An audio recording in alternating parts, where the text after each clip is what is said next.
I am very happy to have Senator John Whitmire here with us today from the 15th Senatorial District. Senator Whitmire is interesting in any number of ways.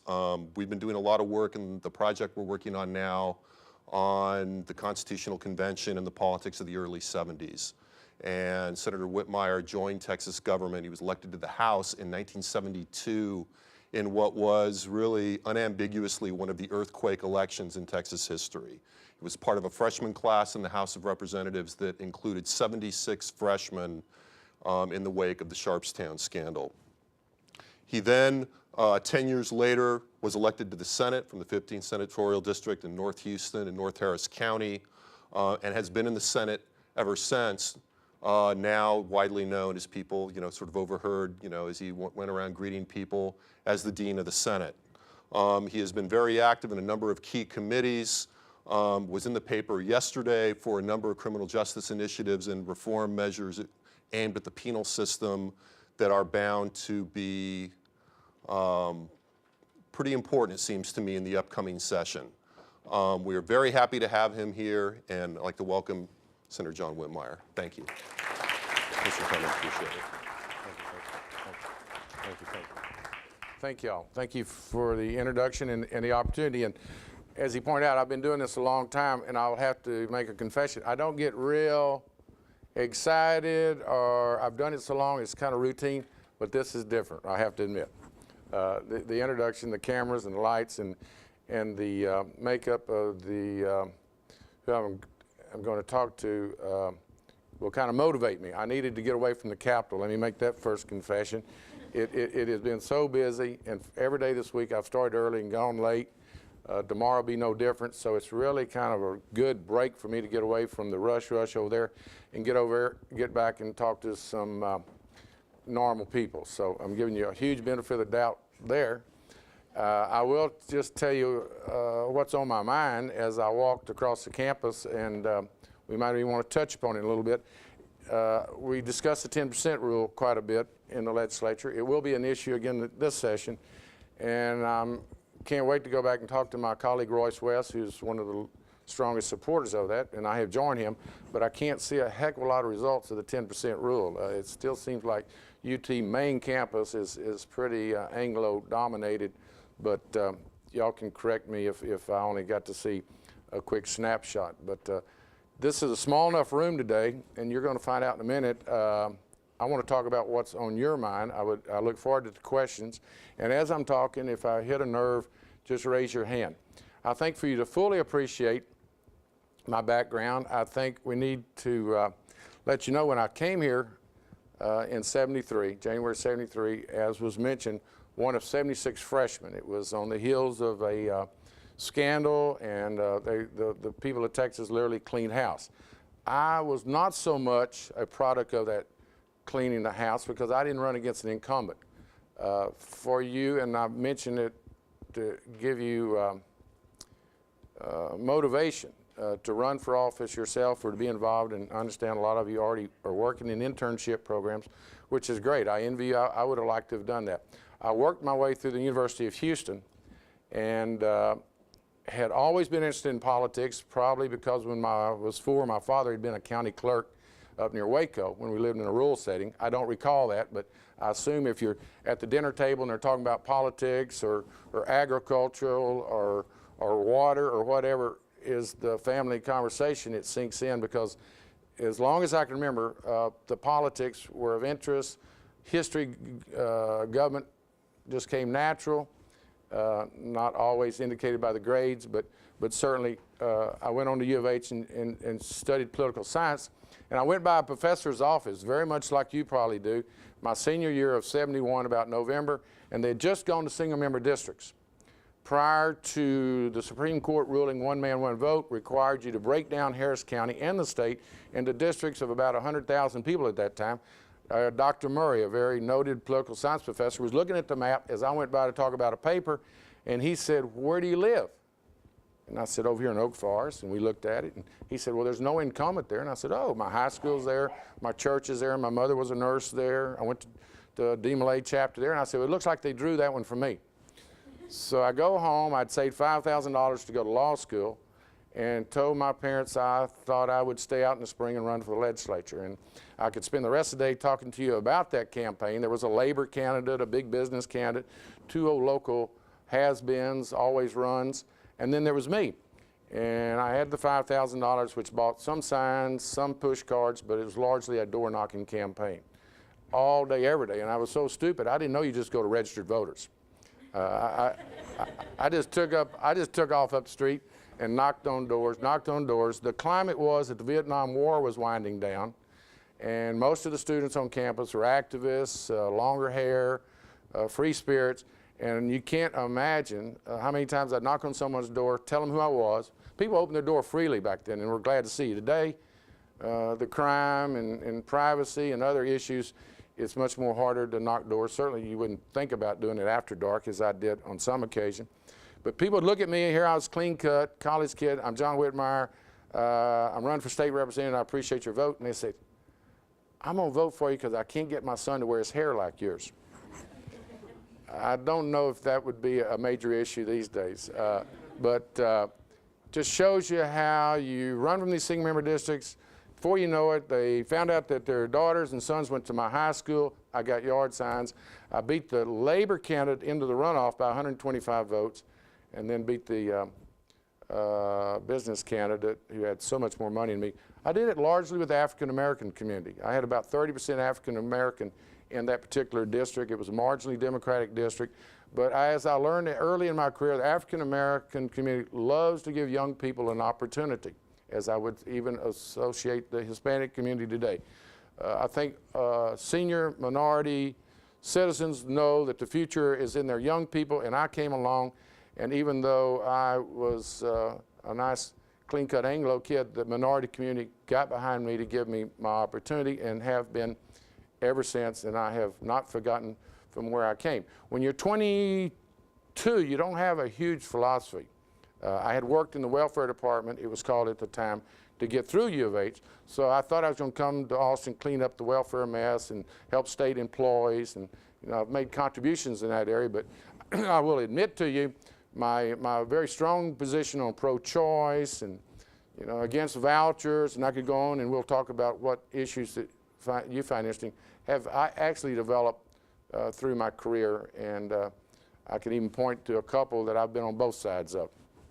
If you serve long enough, that happens, particularly the gambling issues, how that's evolved. When I first got here, it was unheard of that we'd ever have horse racing in the state of Texas. And we not only have it, and the lottery and bingo and others, and I hope I served long enough and lived long enough to see that perhaps casinos would become an element of economic development for the state. But as was pointed out, I served in the House for 10 years. It was a very interesting time. Issues were a lot simpler then. When I came in '73, there were only, out of the 150 House members, only 17 Republicans. We didn't even talk about as Democrat Republicans. Now, it was more rural conservative and urban liberal Democrats. That's where the battles really took place. But as we've seen, the demographics of the states change. Now there's 88 Republicans out of the 150. I went to the Senate in '83 and have been there ever since. Things have changed. They've gotten much more complicated. The legislature, the good news is, it's become much more diverse. Still probably does not reflect the state of Texas ethnicity, but we're making progress. Women have so much more active role in the legislature, and it's an exciting time to be serving. It's an exciting time to be an intern, or I would say, even generally speaking, it's an exciting time to be in the state of Texas. As I said, it's gotten more complicated. One element that's gotten much more complicated is the press. When I got here in Austin, the press was kind of our friend. We ran together, we socialized together. It's much more difficult to do that now. I've talked to 2 reporters on the way over here on prison capacity issues, and you learn that they've got their job to do and you've got yours, and they might not always be your friend, and that's fine. One key I have learned through the years is you recognize that the press has their job to do, and you don't not return phone calls. If you're doing the right thing and you have nothing to hide, you ought to deal with the press one-on-one, and I've just found that is so much more successful than they're writing in there, Whitmire did not return our phone call. In the last day or two, there's been a couple of issues where I know some of my colleagues chose not to call them back, and I did it because I'm just comfortable and confident that I have staked out my position and I know what I'm about, and it's just better to be more upfront. As we go into this session, it's interesting times, as I've pointed out. If you're a political junkie like I and probably some in the room are, it's fun to watch the personalities. Rick Perry speaking the other day in his inaugural address. Here's a guy that has literally kicked the Democrats' butt, gone out of his way to do it. Not much different than what Bush has done in Washington, but down here where I'm familiar, the midterm, the mid-decade redistricting, the experience of Craddock with House Democrats. And here's Rick Perry giving a speech the other day. He says, let's all just get along. Let's reach out. We ought to not, partisanship should not be the guiding light. And I was sitting during that speech next to the Lieutenant Governor, and I poked him and I said, he must have seen the recent poll that I've seen, where more Texans now identify themselves as Democrats than they do as Republicans. And I didn't get much of a response from the Lieutenant Governor. Furthermore, he mixed it full of scriptures, which he's done a little, but this was a heavily dominated scripture-guided address. And he talked about Africa, and he talked about Iraq, and he talked about health care in Africa, and he talked about the Mexico border. And I also made the observation, I was just fixing to tell Lieutenant Governor, and he beat me to it, and he says, it sounds like a national speech. And I said, yeah, I was just fixing to tell you that. And so there's been talk around the Capitol that Perry was interested in being on the ticket 2 years or next year, 2008, as VP, which most of us felt like would not happen because, one, they don't need to name the VP out of Texas to pick up the electoral votes of Texas. They're probably still nationally, the Republicans feel like they'll carry Texas. So they'll go probably a Midwestern state or Southern strategy. But I said, hell, he don't sound like he's running for VP, was after the speech. I said, I think he's running for president. I mean, you know, it sounded like the guy really is staking out a national agenda. I go to breakfast with someone the next day who happens to be close to his staff, and we were talking about this, and they said, here's the strategy. And of course, y'all are hearing this is real inside stuff. You're hearing it here right now. They believe, Perry's advisors believe, that the Democrats will win because of the war in 2008. They pretty much feel like that's a trend, and I think most polls would indicate that without a remarkable reversal of unfortunate circumstances internationally for the U.S. But he finishes his term as governor in 2010, and then he'll spend the next 2 years really trying to be the presidential nominee in 2012. And the scriptures, and can't we get along, he's staking out the far right to be their candidate, because as we talked today, they don't have one, even for 2008, much less 2012. But I will quickly get away from that scenario, because but it's interesting, because it'll impact the session. It'll impact his work and relationship. I mean, if he really wants us to all get along and not worry about the partisanship, why wasn't he over there 2 years ago getting Craddock to at least sit down and meet with the House Democrats? Or why, I can go on and on. But it's an exciting time to be in the Capitol. It's an exciting time to be in the state of Texas, because I truly believe the political winds are turning. And the Republicans are feeling the heat. It's just amazing to me when I talk to my colleagues how, classic example, why in the world, with the trends, the Hispanic growth, African American significant population, the Democratic issues becoming more relevant and popular, why at the inauguration do you have a guy wearing a Confederate flag at your event? I continue to see folks that are in office today not being responsive to other people's opinions, sensitivities, and growth. And it's just amazing to me for someone who's been here and watched it grow and change to see that they just are so callous to other people's opinions, when we see that's the future of Texas. So it's interesting. We'll dominate this session largely with the budget. It's the only thing we really have to do when we're in the session is we got to fund the budget. And the thing to watch that's most interesting is everyone says we have a surplus, but then they're all of a sudden saying, but they don't have a surplus, because the Republican administration, the meetings I'm in, are so concerned that their grassroots, hardcore Republican base is going to think that they're allowing this government to become too large. If you spend the surplus, you spend it on higher ed, public ed, health care, I can go on and on.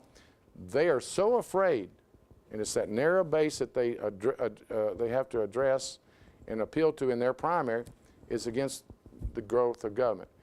But what's amazing is, as I sit on finance, the state is pretty much run by Republicans right now. Not pretty much. All of your boards and commissions, your board of regents, the people, the think tank and the people that run the state of Texas right now have been appointed by Bush or Perry over the last 6 to 10 years. Every one of them are coming before finance in our preliminary hearings and saying, we don't have enough money to do our job. We're raising tuition because y'all won't put general revenue into higher ed. Medical Examiner Board comes before us. Their chairman says, we got 400 doctors with allegations of misbehavior, improper conduct against 400 doctors in the state, but most of the allegations are sex offenses. But we can't investigate them because we don't have investigators. Y'all have reduced our budget so far, we don't have the investigators to look into these allegations. And I can go on. Parks and Wildlife. Got the dilapidated parks, unsafe conditions, and you go on. So I'm in a meeting with the Lieutenant Governor and other senators the other day, and I said, I don't want to coach you guys and try to help you Republicans take care of your political issues, but I'm of the opinion, having been on finance and listening to your appointees on all these boards and commissions, it's filtering down to the grassroots. The state of Texas is not meeting its needs. It's your people that you have appointed to run the universities and the health departments and the parks and wildlife and the criminal justice. We'll get off on criminal justice in a minute. We don't have monies for treatment programs, and I'm simply telling them, Steve Ogden, chairman of finance in a Republican district that starts in Georgetown and goes all the way to Bryan College Station, was scratching his head to me the other day, why he only got 61% against a very minor opponent in a Republican district. And I said, Steve, they don't like your toll roads. They don't like your higher tuition. They don't like the fact that they can't get health care. And then I'm talking about his voters. A lot of moderate Republicans, a lot of independents, and for sure the Democrats. So I'm of the opinion if the current leadership in the Republican Party that's still running the House, Senate, and the governor's office don't start addressing the needs of Texans. And every time we have some extra money, they want to go put it in property tax relief. We put $1 pack on cigarettes in during the special session in May. Can any reasonable, fair-minded person of any party think that you're going to tax cigarettes $1 and not put some of that into health care or to discourage people from beginning smoking? I mean, that's what I'm saying. They don't get it, and they're my friends when we sit around and talk. Now, I don't vote like them. Voted against all the recent tax increases and not only the $1 on cigarettes because I wanted some of it to go into health care. Where'd they put it all? They think every new source of revenue has to go into property tax relief. Property tax relief. They're talking about using the surplus now to reduce property tax relief. And we all know property taxes are too high, but we also know who pays the most property taxes are their wealthy Republican constituents, the Woodlands, Highland Park, et cetera, the people who help them raise their money for their campaigns. Now, you get down to the folks, the working class that I represent, or even lower income, we're not major. There are so many in Texas that I look at your eyes in your communities. You're not huge property taxpayers. And then if you rent, you're never going to see any of the owners of the apartments lower the rents because they got a break on their property taxes. And I can go on and on to suggest that these are exciting times. The trends are changing. I think in the next election cycle, the next 2 or 3, you're going to see significant differences. And I say that to give each of you the opportunity to be involved. Could you duplicate what I did at 22? Conceivably. It's a little difficult. Why? The huge expense of campaigning is much greater. But still with single-member districts, our friend Patrick Rose, south of here, young man, 4 years ago, got elected, largely knocking doors. And I might point out I wasn't nearly as good-looking as Patrick when I was running, but close. You could still do it. But the opportunity is, as a student now, working in these offices, and I was telling a couple of individuals a moment ago, the interns in my office literally have, for the most part, remained with us. I have the general counsel of criminal justice, was a TSU law student 3 years ago, and now she has a very prominent role in the office. And then I have a Greg Luna scholar, the Jenny, who's with us. And so get in there, and let me also suggest to you, don't let them, they certainly don't occur in my office, don't let them just give you some busy work. Speak up. Tell them you want a substantial role, you want a substantive role. And the experience and the contacts you make can get you started either in an elected position or certainly becoming involved in state government. Now, I want to open for questions, but before I do, let me tell you where I spend most of my time. In about '93, the chairman of criminal justice got beat, and Bob Bullock called me and wanted me to take over criminal justice. I'd never been on the committee. I was not a defense attorney, and I forgot I did attend law school during the '70s, so I am an attorney. And he wanted me to chair criminal justice. The system was broken. We had 60,000 inmates. We had 30,000 inmates sleeping on county jail floors. People were serving about 10% of their sentence.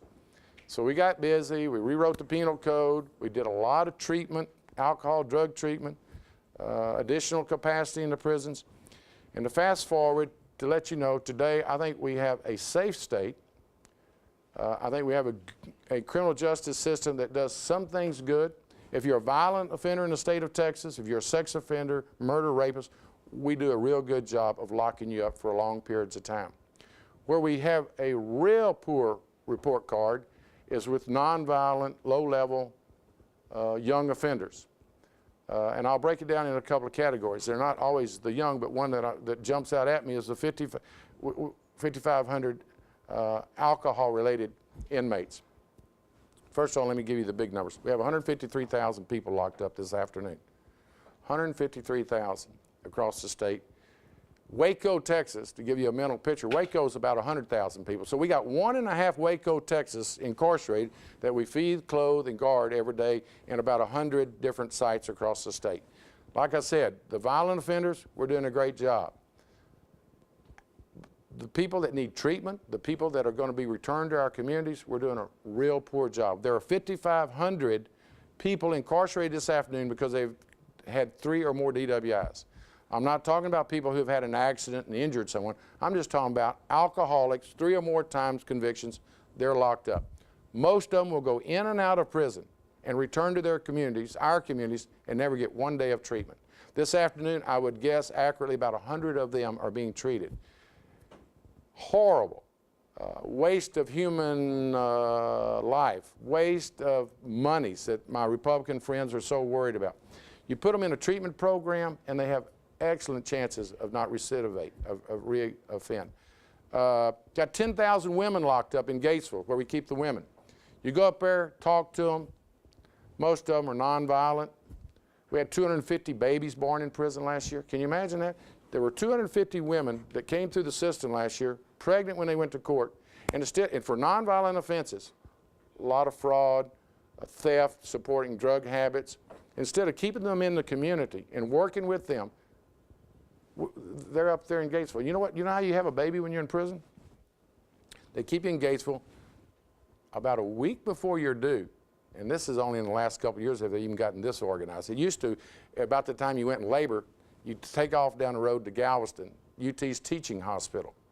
But we got a little more humane a couple years ago, and now the week before, you go into Texas City where they have about 40 beds and a little community facility. You have your baby on Friday, for instance. Now, most of these women are serving less than 5 years.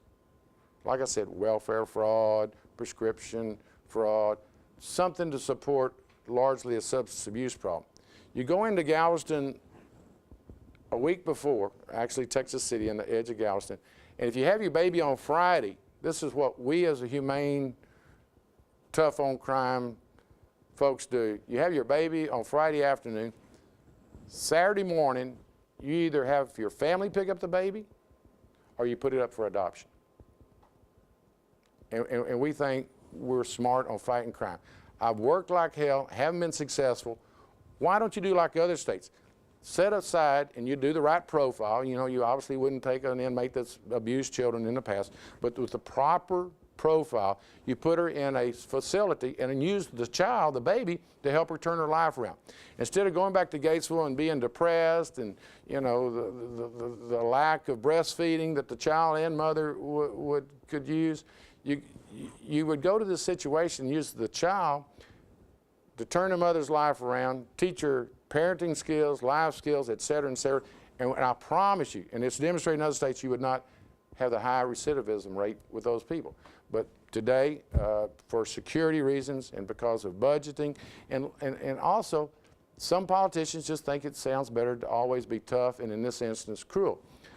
I had some success with the Texas Youth Commission. We actually had young women in the Youth Commission having children, and they are actually at Giddings, Texas, got a great program going where they allow the young ladies to keep the children and actually have had very great success with those on a much smaller scale, not returning these young people to the facility. I could go on and tell you, we got several hundred geriatric patients, old folks at a unit in East Texas. Some of them can't even get out of bed. I've told the press the only danger is to themselves. They're going to fall out of bed. Double amputees. They no more present a danger to society than any one of us, and less than most of us. But because of the nature of their crime, because he was a horrible person 30 years ago when we sent him over there, we're still spending, in some instances, hundreds of thousands of dollars to keep certain individuals hospitalized so we can say we're tough on crime. So to make a long story short, you will see me spending long hours this spring. I worked on it today. I work on it tomorrow because we're out of capacity. Now, the easiest thing to do in this world, if you want to look tough on crime and you don't want to have to use your brain or experience, is just build another prison. Let's just go build another 1,000 beds, another 2,000 here. I promise you we'll fill them up. But if we are smart on crime and we go through there and say, okay, we've got 5,500 alcoholics and sharing cells with murderers and rapists, an alcoholic, if he's not drinking, is not a danger. He's not going to even try to escape. He wants treatment, he wants in and out, he wants to get back to his family and his job. So you put them in a less secure facility, it's cost effective, and you free up the hard beds for the violent offenders, which we want to keep for very long periods of time. So I spend literally most of my days working on criminal justice, and have had some success, but I get very, very frustrated. And you say, what's the worst part of this job? I got to convince the rest of the members. And so I spend all my working hours with the prison systems and the experts and the crime victims and the DAs and the defense bar, and I come up with what I believe is a reasonable formula to solve some problems. I can't pull it off without going back and convincing somebody from Lubbock, Texas, or Lufkin, Texas. Now, on the other hand, I guess that's the beauty of our system, that we bring diverse people from across this state. We sit down, as we would if we tried to pass the law among those of us in here today. It would be much different than if it was just one of you standing up and making a proposal, because you got to worry about what this side of the room's thinking. And through that, it blends in, and it's amazing to me, I guess, as someone who's been involved 33 years, that on most days it works pretty good. But I would stop at this time and see if anyone would like to talk about a subject that I haven't brought up. And ask me about anything, I don't care. My name is Axel Lopez, and my hometown is Sugarland. Sugarland. So, my hometown, you're a very highly respectable figure from as far back as I can remember. I would like to thank you for coming to speak to us today. I'd like to tackle one of the last criminal justice incentives that you brought up. Sure. And then I would like to follow up with a question. Sure. All right. To all of our knowledge, I know that alcohol and drug-related incidents are extremely, they are extremely used and extremely overpopulating much of the prisons. Mm-hmm. Are any of your ideas to separate alcohol and drug-related crimes into separate prisons? Yeah, we're out of capacity. In fact, the state's leasing 2,000 beds. I didn't mention that. We have 153,000 our own. We're at capacity, so we actually are leasing 2,000 from the counties. What I would propose is to create some treatment facilities, a couple of thousand at least, maybe 1,000 for the DWI offenders, $500 for substance abuse, low-level cocaine addicts, $500 for return to custody. When a parolee gets out, if he screws up and he hasn't committed a new crime but just has not followed our rules, don't send him back to prison. Put him in an intermediate sanction facility for about 90 days. So there's 2,000 beds real quick that I would propose that we not use. And when you pull the alcoholics or the drunk offenders out of the maximum security beds, it's going to free up capacity for the violent offenders. So it's just a selling point to allow the leadership to know that when you do these alternatives, we will have sufficient capacity for the next group of inmates that are sent to us. What they're afraid of, and it's easy, and there's a couple of DAs that try to scare them, is that the alternative programs will not work, it will not reduce recidivism that I and others believe and nearly know that it will. And then what do? We can't start letting out just general population because we're out of capacity. So my challenge is, and I'm encouraged, it seems like the legislature is gradually catching on. I think the public's way ahead of us. I talk like this all across Houston. It's not just one side of town. I talk on each side of town. Most Texas families have had some experience with addiction in their families. Most Texas families know if you get help for it, you will not continue down that path. Unfortunately, the easiest thing in the legislature and in law enforcement is just build another prison, lock them up, and forget about them. The problem is there's no end to that scenario. So, yes, my plans calls for significant treatment capacity for alcohol and low-level drug offenders. All right, thank you. And to One of them follow will up, probably be in Sugar Land. all right, and to follow up on that, Major prison holdings in Fort Bend, Sugar Land. And what's amazing is the prison system, because it's probably as valuable land as we got in Texas, they continue to sell it off to raise money. And I would suggest, I think in the near term, Fort Bend, Sugar Land will not have any prison agricultural locations because of the value of, you've seen the prices go. The only problem is they built years ago about a $40 million psychiatric hospital right there off the Grand Parkway near Sugar Land, and I assume we're stuck with that facility long term. Any questions? well, since separation of alcohol and drug-related crimes would be in different facilities, I do understand that peer support is a very important part of rehab. Would different implementations be taken into consideration for alcoholics and for drug-related crimes as to creating peer-supported groups such as Alcoholics Anonymous within the prisons? Yeah, there's an element of that. It's been reduced significantly. We essentially have, and let me give you a little history. When Ann Richards was governor in 92, in the mid-90s, I forget her years, she went in 90, governor. Because of her addiction experiences, we really beefed up heavy substance abuse treatment facilities. Then Governor Bush comes along, and I've been in meetings where he says this. We don't need those because I had a drinking problem till I was 40, and I woke up after my 40th birthday and I quit on my own. So his philosophy was, you don't need the treatment programs. If someone wants to quit, they quit. Now, my quick reply is, he didn't have as serious a problem as those that I've seen in the facilities. Number two, he had a family support. And his experience, he got lucky, and I think his wife was a major factor in him stopping drinking. We have people literally locked up who have committed and been convicted of 8 and 9 DWIs. I mean, it's an illness. We have programs, though, that are proven that'll prevent this, and I think it ought to be a crime itself for us to lock someone up for an addiction and not give him or her the treatment and the opportunity. The problem is it costs money. And as we know, the government of Texas has cut back in nearly every area. I addressed that earlier. So what I've got to do is, one, show them that treatment is a public safety consideration. What is better public safety than to have someone fixed and a better person than when you got? And then also show them that it's cost effective. You can run so many hundreds and the thousands of people through these programs because there's a turnover, because you're successful with them, versus putting them over I know for a fact, and I've talked to the board of Pardons Pro, we got individuals serving over there 5 years for a DWI. And you know why they make them serve the whole 5 years? Because they know. I've had a board member tell me this, John, they're not getting any treatment because I raise hell, 2 years ought to be enough. Give them a chance to show that they've turned their lives around.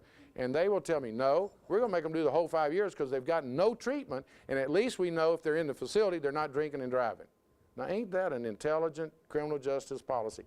Keep them off the streets for the full 5 years. Think of the money we're costing. Number two, we got still the same problem when they get out. What I want to do, if you get a 5-year DWI sentence, serve 2 years to get your attention, maybe an attitude adjustment, realize the seriousness of your offense, put them in a 1-year treatment program, turn them out on parole and watch them for 2 more years under parole. It's a win-win deal. Save money, greater public safety, and we free up the facilities, the hard beds for the violent people, the rapists, murderers, and sex offenders. See, the problem is if you try to treat every type of offender the same, you run out of capacity pretty quick.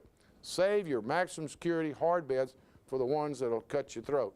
Work in a less secure facility, in a treatment facility, for those who are treatable. You know, the number one challenge, and it'd be interesting for y'all to think as you go back into your classes or families, the number one challenge, and we won't spend a lot of time on it because we all recognize, sex offenders. We don't know what to do in criminal justice with sex offenders, and we got maybe 15 bills lined up. You know, Dewhurst wants to execute them the second time, which I don't think is constitutional. There's 2,900 people in prison today that have committed at least 2. So, you know, we got a practical problem how you would implement that. But the bottom line is sex offenders are our worst problem because we truly don't know what to do with them. It's a serious problem. I've worked with medical experts, psychiatrists. It's a national issue. It's an amazing to me, and I would love somebody smarter than me tell me why it seems to be a growing problem. You know, 20 or 30 years ago, were they there? We just through the press or publicity didn't know about them. But for some reason, even since I've been so active in criminal justice since '93, every year there just seems like it's more and more and more. And it's the worst challenge we got because we don't really know what to do with them while we got them, and you don't, it's probably unrealistic to lock all of them up forever. But what do you do when you turn them out? And we're trying to do a combination of things, electronic monitoring. The worst of the worst, after he does his prison sentence, we're actually doing a civil commitment where we follow them, commit them to a mental health program. If they don't cooperate, that's a new violation. You send them back to prison. Because, and let me tell you another thing you have to learn in criminal justice. Sometimes more is less. Dewhurst has the Jessica proposal, which says a sex offender would get 25 years minimum. Violent offender, is abused a child. Who could argue with the 25 years? I mean, 25 years minimum for sodomizing a child, it sounds maybe too light. But you have to be careful with the unintended consequences. If you say it's 25 years, I can show you cases that DAs have shown me where you can't make the case. The facts are weak. The identities are weak. Or you may have a minor child, and you don't want to put that child through the trauma of the trial, so you do a plea bargain. Sometimes you even do a deferred adjudication, which means if you never do it again, you won't even have a conviction. All that seems light on crime until you talk to the DAs. It says, you put a 25-year minimum, I can't get a bad guy to plead to that. He'll say, prove your case. His defense attorney, prove it. You ain't got a good identity. You don't have good DNA, everything that you need to make a case. But you know from testimony and circumstances, he's the one. If you put a minimum that the guy won't plead to, he'll walk out the door. So that tough sentence actually ends up being soft on crime. You got to give the DAs the tools. Let me show you the death penalty that Dewhurst proposes. We're talking to his staff, and I've spoken to him directly. DAs and crime victims groups will tell you, if you put the death penalty on a second-time conviction, what are you going to do with a stepchild, a stepdaughter? Her mother still is living or has a relationship with the perpetrator. You don't think family pressure will come to bear on that child or that teenage girl to not testify in a trial that's going to put her stepfather or maybe her brother or some family member to death? So you have to be very careful. It sounds tough to execute someone, but before you know it, you may be building in circumstances and procedures that'll mean the person will never even get convicted in the first place. You have to really watch throughout criminal justice that you don't have unexpected, unintended consequences. And some of these real get tough on crime issues actually are a step backwards because you make it so tough and so stringent that it never comes to reality. You need to give the courts and the DAs leeway to work and let the crime or the punishment meet the crime. What else? And you know, criminal justice, I've, like I said, I've been involved in it. There's other great committees over there, but I would suggest you this one, because of the nature of what we're doing, the life and death consequences, is probably one of the more fascinating subjects that the legislature deals with. It also run into more demagogues in the committee too, because it's easy to demagogue it. Yes, sir. My name is Zach Allen. I'm from San Angelo, Texas. San where? San Angelo. Okay. Talking about prisons and the separation issue. There's always been kind of an idea in prisons to, you know, there's one, to lock them up, and then two, to help them, you know, to create programs that help them assimilate back into society, work programs and things of that sort. I was wondering what your ideas were if you separate these and create new drug and alcohol offender facilities. Will these implement these type of programs that will help them on the outside as well? Great question. That ought to be a component, and there's the other part that I haven't unloaded on that we do such a poor job. For someone coming out of prison, the real secret to their success in the free world is going to be their education level, their job training, and obviously their treatment for their addictions. We strike out on all three. Education. The average inmate of the 153,000, the average education level is 6th grade. I mean, 80% of them have an addiction of some type, but you can't imagine how many learning disabilities, dyslexia, attention deficit disorder, 6th grade education level. So we have a school district, the largest in the state. It's the Wyndham School District, which runs the schools within the prison system. Regardless of how long you stay locked up, 10 years, 15 years, you know what the average inmate's education level increases, the grade level, how much that it increases? 1 grade. You go into the 6th grade, stay 10 years, you come out as the 7th grade. It's just a shame. You can't how many we get in and released never learn to read and write. So education should be available. It ought to be required if the person's interested. Job training skills. I told you a while ago the #1 challenge in criminal justice is what to do about sex offenders. I would say the second challenge is how do you help reintegration. You know, John, we'll do your drug and alcohol treatment program. It sounds sensible. It will work. So I get a guy off alcohol and drugs. What's he going to do when he hits the streets? No one will hire him. I was with some labor leaders today, and they were saying, you know what?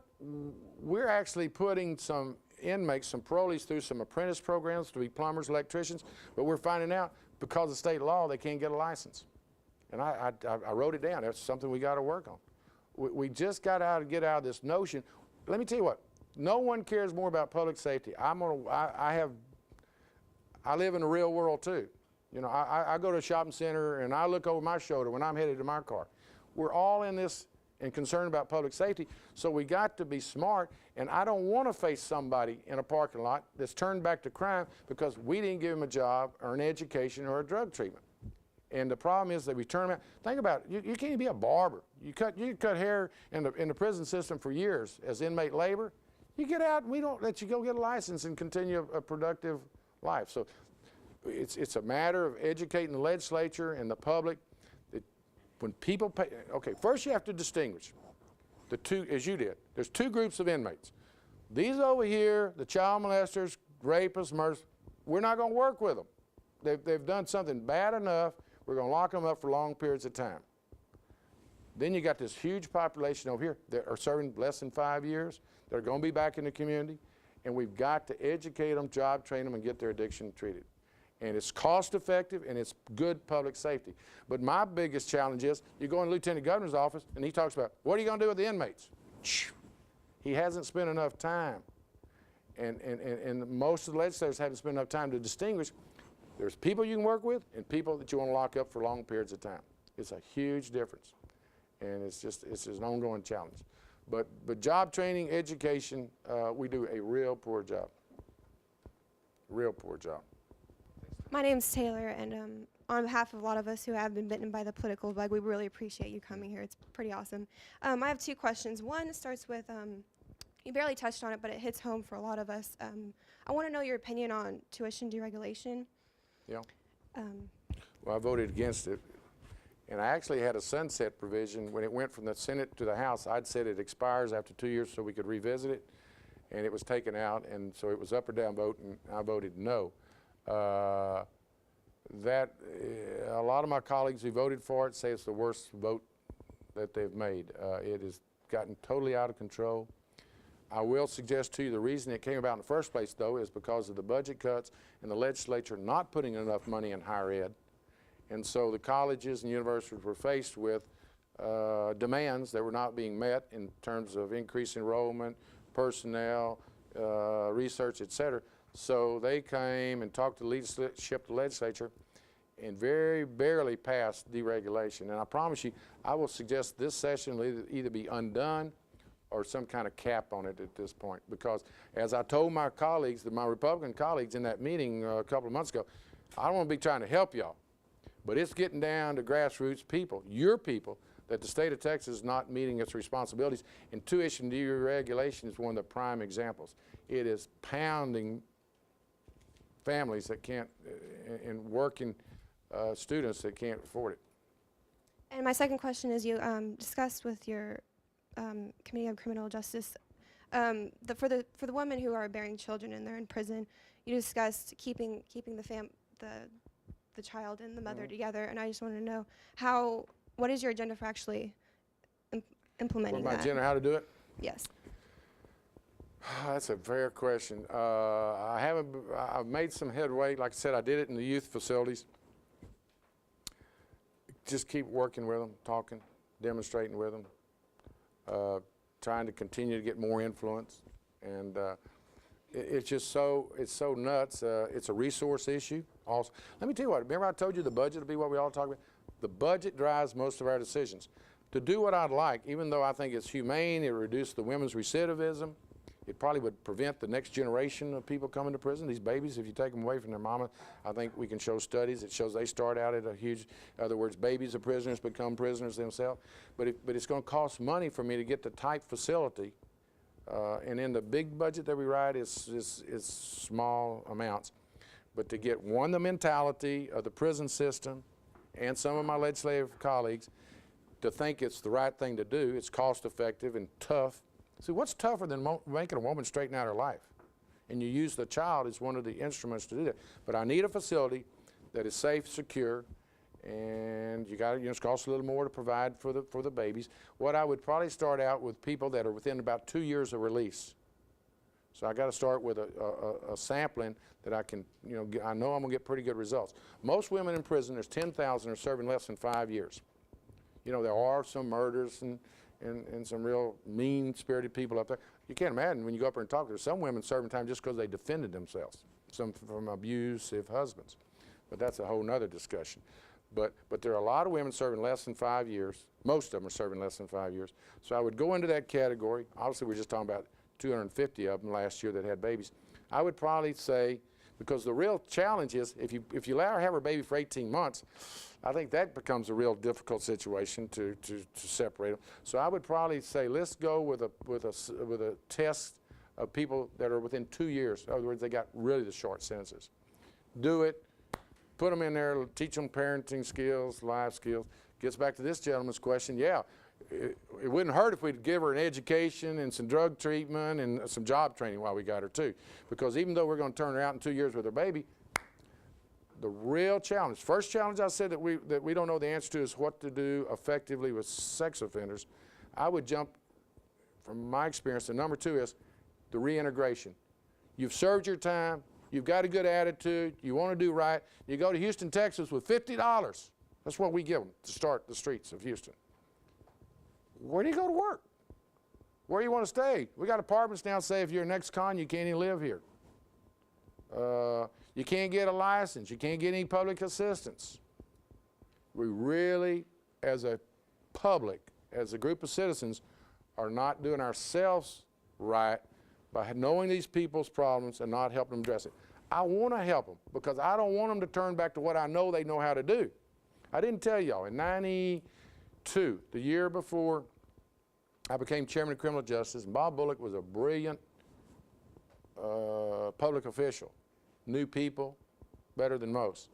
He knew that in January of '92, my 9-year-old daughter and my wife and I drove into my garage in Northwest Houston, and we pulled into the garage. We'd been at my mother's all day for New Year's, nice evening.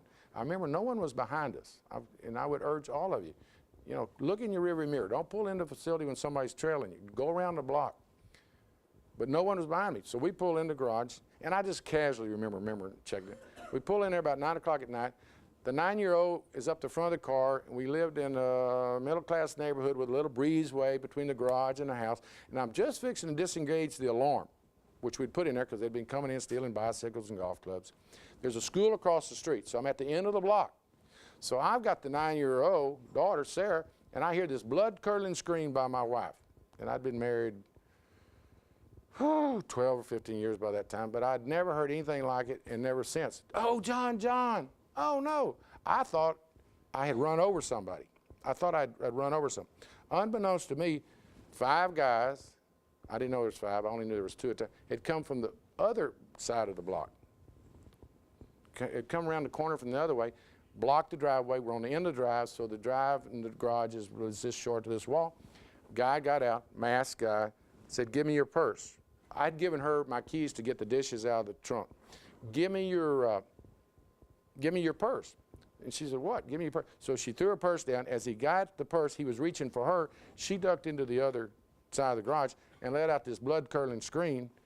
I ran the length of the car. I was up here at this end of the car. I ran to that length, and the guy swung the gun over on me. He should have shot me right there because I'm totally convinced he thought she was just by herself getting her something out of the trunk because he had not seen me. But he swung the gun over my face, and I backed up, and I can't ever make you understand how I felt. I really thought I was going to get shot. I was already telling the mind was saying, okay, you're going to see a flash, you're going to get shot, it's going to hurt. But I was thinking, what happens to my daughter and my wife? I get up to the front of the car, he follows me, and I say, I'll give you anything. I'm begging him not to shoot me. And I said, here, take this, and I gave him my money clip with some money on it. Somebody in the car said, get his wallet. And I said, here, wallet. And then I said, you've got everything. Just leave. Just please, just leave. He walked away. Wasn't my time. As he gets to the car, I hit the panic button on the alarm. Sirens go off, the strobe light and whatnot. My wife starts screaming. We can't get into the house. She's screaming they're going to come back because I'd set off the alarm. We can't get into the house because she'd put the keys in her purse. So I know how a hunted animal feels. You go across the yard, 8-foot wooden fence, you shove this wife and daughter over, and then I do a nosedive. You go next door, there's an older Asian couple that can't understand English. So they open their door and you just barge through, and your life is changed forever. I have to come back to Austin, so I'm afraid these guys who have my ID and my cards are going to come back. So the DPS put a car out in front of my house. But in months to come, you get a bigger dog, a better alarm system, a bigger gun, and ultimately you move because you just can't get over what happened in that deal. And you know, I wasn't harmed physically, emotionally, yeah. And I never pull into my driveway at night that I don't relive that. And so I mention all that that's got to be one of my huge motivations. When I sit here and say, I don't want to see somebody on the street that we haven't fixed in prison, I mean it. Because I've been there and done that, and I was very lucky. But people don't want to spend money for treatment, don't want to spend money for rehab. Hey, my money almost became of no value to me. Now, what happened was there were 5 guys in that car. One of them was actually working for the cops. One was a low-level drug offender that the cops was using as a snitch in exchange for not making a case against him. And they made the case, and the guy got 25 years and is currently incarcerated in Abilene. An interesting little side note, I was in my Houston district office last January, and it was his first time up for parole, and I'm a crime victim, so you get a crime victim notification, your guy's up for parole. And of course I said, you know, I'm not interested, y'all do what you should do. I got this call one morning last winter from a sergeant, a young Army officer in Iraq, who called my office, wanted to speak to me because she is his sister. And the family thinks because I'm a senator, I'm holding up his parole. And of course, the message through my staff to her was, you know, I don't need to talk to you. I don't get involved with helping people or preventing them from getting parole. But, you know, if I could ever, and I use this real example with my colleagues, you know, I have been there. The violent offenders, lock them up. But this guy that held me up will be back out. Now, what's probably going to fix his problem is age. He will, because he used a gun, probably serve 80% of his sentence. But I'm talking about folks, and I've never done a real review of this guy because I didn't want to, because it was a little sensitive, although I was not working in criminal justice at the time all this came down. But I would be interested, and maybe I should, look at his profile. I would be willing to bet at one point in time he was a lower level offender, probably had a drug addiction, and at some point in time, if they don't get help, they graduate up and start using weapons and ultimately kill somebody. So I'm here to tell you, it makes public safety sense to take people that you get in and make them a better person before you release them. Tough doesn't always mean tough. Yes, sir. My name is Mark Warr. I'm a criminologist here at UT, and if I could make a few comments, the 250 women who have babies at Gatesville, Yes, sir. 80% of the women in that institution are mothers of young children. Sure. So it's not just the babies who are being born there, it's the mothers there who lose their kids go to foster care, they don't see their kids for... Smiley High School in Northeast Houston actually has a class I've spoken to. It's during the high school's free period. You go in, there's about 50 children of inmates who are bonding, supporting one another, and you go there and the first thing you do is you swear anything you hear there will not leave there. And it's a remarkable 1 hour to watch these kids interact on what's bothering them that day and the scars that they're experiencing. So I'm just telling you the reality of these kids. Somebody mentioned reintegration. I had a ex-con who got out of TDC, came to see me one time, asked me to help him find him a job. I helped him fill out 250 job applications over the course of a year. Mm-hmm. How many of those companies responded? 0. Every single one, the application said, have you ever been convicted of a felony? Sure. And that excludes him forever. I've worked in prisons where we got programs going teaching inmates how to fix lawnmowers and build furniture and so on. Every time those become successful, the unions complain because of the competition. The manufacturers complain and they get shut down. That's why that continues to happen. Ann Richards promised 25,000 drug beds, she called. Did those ever materialize? No, about half of them, 12,000 were built, and then we've even reduced it since then. Of the 25,000 she called for, 12,000 were built, and we're down to about 6. All budget cuts, driven by budget cuts. Yeah, insane. My name is Jeff Baudre. I'm from here in Austin. And sir, you're mentioning Governor Perry's speech in which you mentioned Iraq and whatnot. And I was wondering whether or not if you knew of anything percolating in the Senate with regards to Iraq and our National Guardsmen from Texas, because Representative Noriega has just put up a proposal, a House bill for with regards to them being exposed to depleted uranium and/or coverage after that coming back from Iraq. Do you know of anything percolating in the Senate with regards to our troops? No, I really don't. I hadn't seen Rick's proposals. The only thing I know for certain will be the budget request. I think Perry committed during the campaign to spending $100 million on border security, and I know that will be an interesting discussion. And in fact, I read the other day where he had already activated 6,000 guardsmen to go to the border. I read where they're going to be armed. We didn't talk about immigration. That just made me think of another relevant issue. But no, I do not know of any proposals, and we've only been there 2 weeks, and I've been so involved in my areas to address any Iraq related conditions. Immigration, we could obviously spend the rest of the evening on that. There's a lot of mean-spirited bills being proposed. Hopefully, common sense will prevail. And I think most of the mean-spirited stuff will be defeated. Really, it's really nuts what some of these people sit around and think up. I mean, really, They obviously are not up on the Constitution. That's the first thing I observed. But anyway, it'll be a hot and emotional issue, and we'll be ready for them. Yes, sir.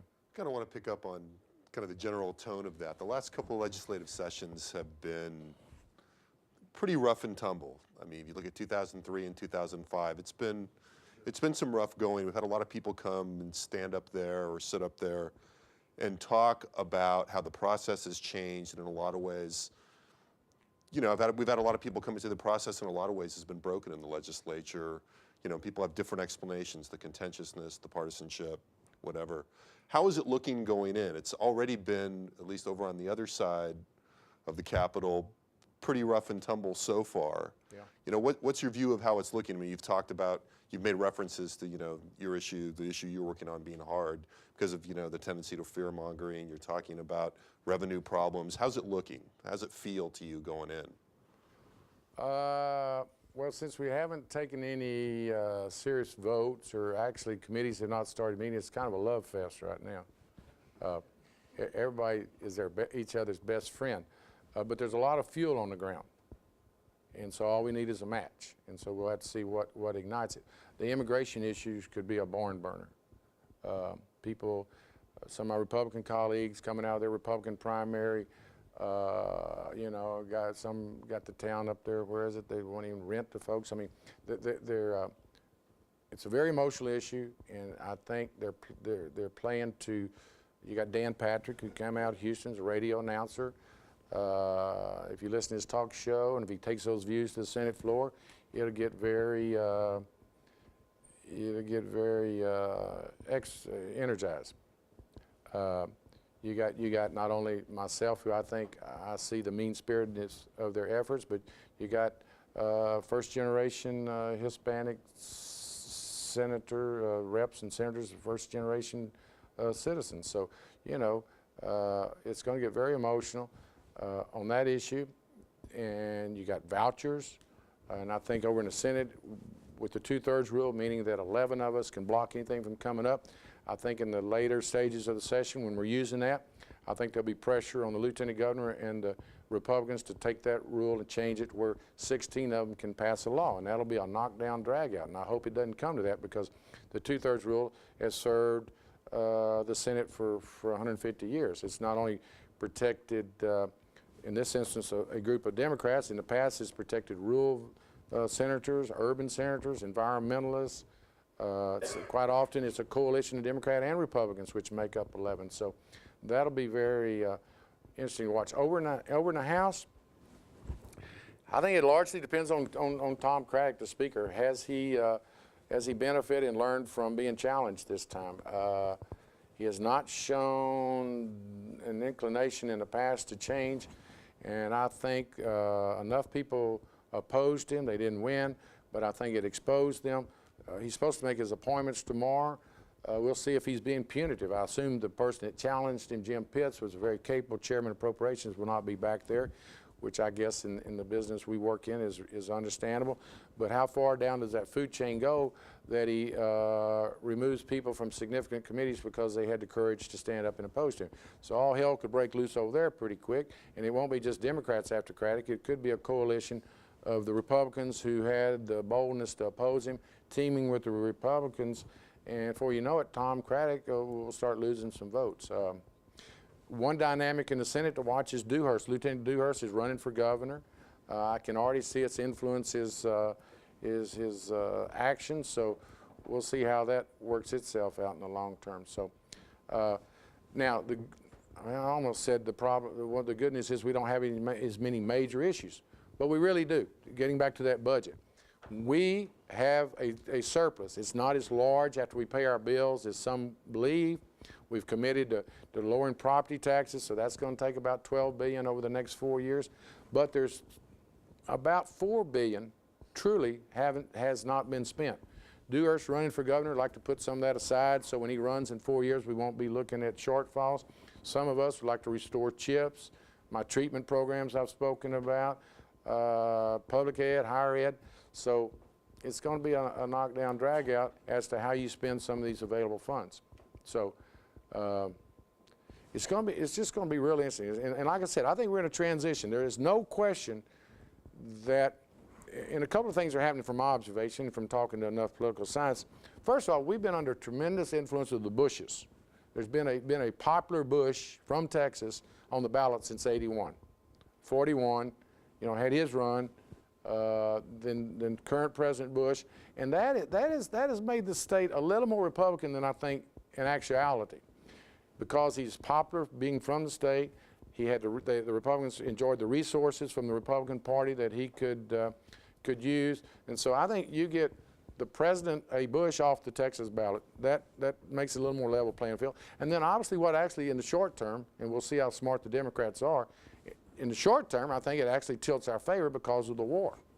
The war is people even at the local level will vote, the independents in particular, will vote more Democratic because they want to send a message. And they can't call the White House and get anybody on the phone. So the way you do it is you take it out on your local Republicans. And I think some of these wins this fall, some of the races like Cruzy winning 51%, Northwest Travis in Williamson County, that guy shouldn't, incumbent with his resources, should not be running that close. Now, I know he's got some particular problems on toll roads, et cetera, but also I think it's that independent, pretty upper middle income Northwest Travis County voters saying, I don't like that war, I can't talk to Bush, but I can damn sure vote against my local Republican. And I think we saw that not only across state, but certainly nationally wide. So getting back to Texas, I think as we continue, Democrats to look stronger, if we're smart, pick our fights, do our homework, don't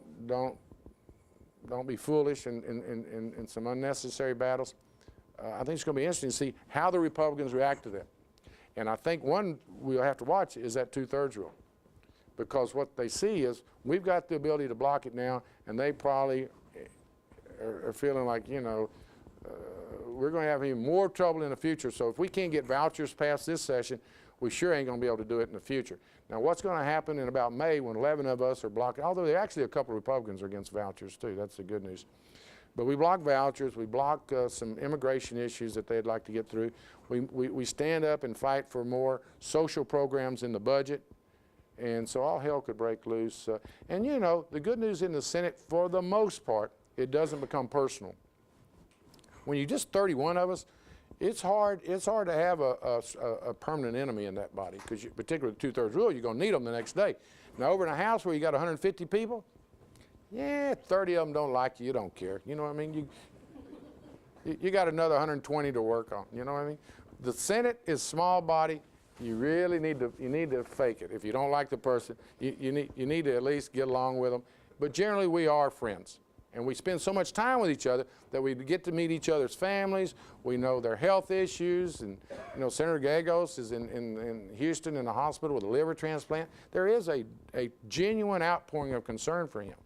And it's even to the point I've witnessed in the last week since he went in the hospital, we're not talking about, as members, what impact that would have on our ability to deal with the 2/3 rule. With him gone, we don't have 2/3. But I promise you, I know for a fact, as strong as Republicans feel about some of their issues, they're not going to take advantage of Mario Gallegos' illness. And that's the quality and the relationships we have in the Senate. Now, that other side, I don't know. They're a little bit different. And I spent 10 years there, so I can talk pretty freely about them. It's a great place to serve, but you sure are glad to get to the Senate. You can't imagine the difference of being one of 150 minus one of 31. If nothing else, your ability to do things, your staff allocations, the committees you serve on. I mean, the House is a great place, and you get things done, but it's a total different experience than being one of 31, particularly with the 2/3 rule. Actually, you're one of 11 that can bring things to a halt, which why would anybody even think about doing away with that? Because all you do. Right now, you got to have 21 members to bring up anything. Can you imagine if it's 16? And I was trying to tell Dan Patrick, our new member, he and I were having a pretty heated discussion in our caucus, and I said, Dan, if you haven't even served your first day, now let me show you. Here's a poll. I had a list of all the members. The way I do it now, I poll the members. I start right here. I explain the bill. When I get under your scenario, I'd stop at 16. Now I go to 21. Plus you get a couple extras because there's usually Somebody might forget they committed to you, but so it allows every member to be important. So it's interesting. And we kept the 2/3 rule. That's the good news. So He was alone. he was alone, and that's the good news. What else? If not, I welcome all, particularly those of you that are working at the Capitol. Come over to my office or holler at me if you see me in the hall, but really come to the office or come by the committee. Next Tuesday is going to be fascinating at 2 o'clock in the House Appropriations Room. We're going to have a joint hearing of the House Corrections Committee and mine to kind of frame the criminal justice issues for this session. It ought to be pretty informative. So that, and then even if you don't work at the Capitol, just come by. And if I worked, you know what I'm going to tell them? I'm going to give y'all some real inside stuff. I ought to make them turn off the camera. No, I'm just kidding. If I went to school in this town and if I worked at the Capitol, I would get me a list of all the receptions every night. Y'all could live and drink pretty good. While you're going to college, if you just have access to a friend that works in one of these offices, because every night there's 3 or 4, they don't know who you are, you come and go, just go there and say, oh yeah, it's nice to be, thank you for inviting me, or something like it, and just dive into the freshmen. I don't know why more UT students don't do that. I mean, they don't know about it, because they're not going to run you off, particularly, you know, if you act like you know what you're doing, which most of us can do. Advice you can use. Yeah, that's really good stuff. My name is Michael McKissick. I'm from Amarillo. Senator, historically, Texas has had some really interesting personalities that have really done a lot for the state. In your tenure, you've got guys like Pete Laney and Bob Bullock, who've had a positive impact on the state, as opposed to some of the more negative influences that you could make the argument that we've had. Do you see any people, either in the House or in the Senate right now, that could take that kind of leadership role, whether it be you or another senator, another representative, maybe even the lieutenant governor? Yeah. Well, that is a tough one. You know, it's really interesting. You know, does the person create the events, or does the events create the person? And I've seen both. You know, first of all, anybody gets elected to House and Senate, or any elected position, with some exceptions, but generally speaking, they got to have something on the ball. You know what I mean?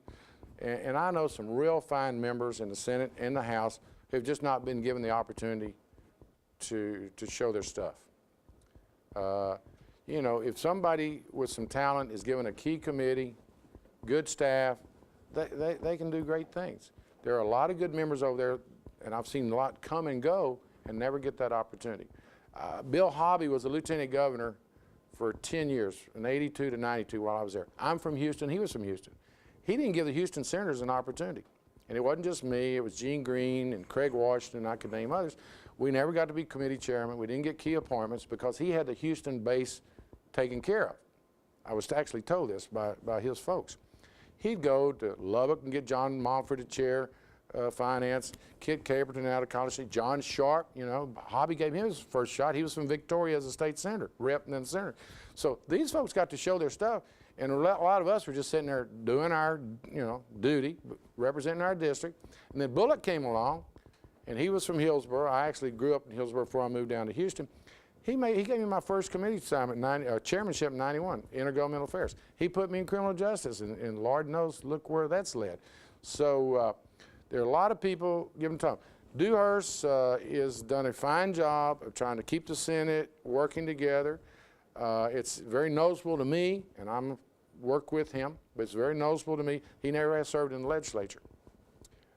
He's entering about his 3rd session now, though, but he's never been a rep, never a senator, and I'm not sure he really fully understands, in fact, I know he doesn't, what it's like to serve a district. He's a statewide figure, and it shows. He has press conferences every day because he's trying to address the state. I have 14 school districts, and that's who I represent. And when I filibustered, son number 4 last, got in his doghouse, he never quite, and to this day understands, I was only representing my district. I had been asked by school superintendents, we need more time. We've never seen this bill. So when he found out I was going to filibuster, he just couldn't understand it. And I said, dude, I got 750,000 people in Northwest Harris County, goes out to Baytown, and I'm going to do what 14 school superintendents need, more time. And he was a little unhappy. He got over it. He obviously is someone to watch. He's running for governor. He's got a difficult job because he's trying to be a statewide leader, but he's also got to worry about that Republican primary base that he's got to address. But generally speaking, I'm not going to, I'm going to have a hard time. I'm going to have to get back with you on who I think has the ability to be standouts. I think it's early in the session, and I think events will shape a lot of that. Obviously, the top three, I mean, get the coverage, but, you know, Governor got 39%. Craddock just got almost replaced. I would challenge them, and y'all send this to them. I would challenge them to use their challenges and even Perry's 39% as an opportunity to revisit what they've been doing and how they can do it better. I mean, can you imagine anything better than Craddock coming out and being an inclusive speaker? And you know, I tried to get him 2 years ago when the Democrats were pounding him on everything. I said, you know, and it really looked like they were going to implode over there. And we were over in the Senate watching them because what happens over there affects us. Trying to do school finance, he couldn't talk to his members. He didn't know if he could get 76 votes for anything. I said, has anyone thought about him going and taking all the Democrats right in the middle of the session into a room and saying, okay, there's enough blame to go around. I've made mistakes, you've made mistakes, can we go forward from here? Never happened, and I think it ended in his being challenged, and I would challenge him. There's an opportunity. Now the difficulty is he's only a state rep from Midland, so he's very solid in his district. He only needs 76 votes to hold on to the speakership, and he's shown the inclination that that's his main driving force. So, but Tom Craddock's got a chance, and then Perry. And listen, as I told the press after his talk the other day, let's see what the actions are. Since we were kids, you know, we hear actions speak louder than words. Perry said all the right thing. Let's hold hands. Let's worry about the underprivileged, even if we have to send some help to Africa and on and on. You know, he was a worldwide figure the other day. Can't we just get along? Now let's see if if his actions are as strong as his words. So ask me in June and I'll know. But it's going to be exciting times, and I'm excited for y'all.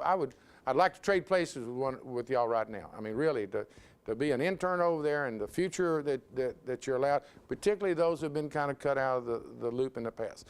If I was a Hispanic woman in the state of Texas, getting a good education and having access to the political deal, I would be I'm ready to switch right now, okay?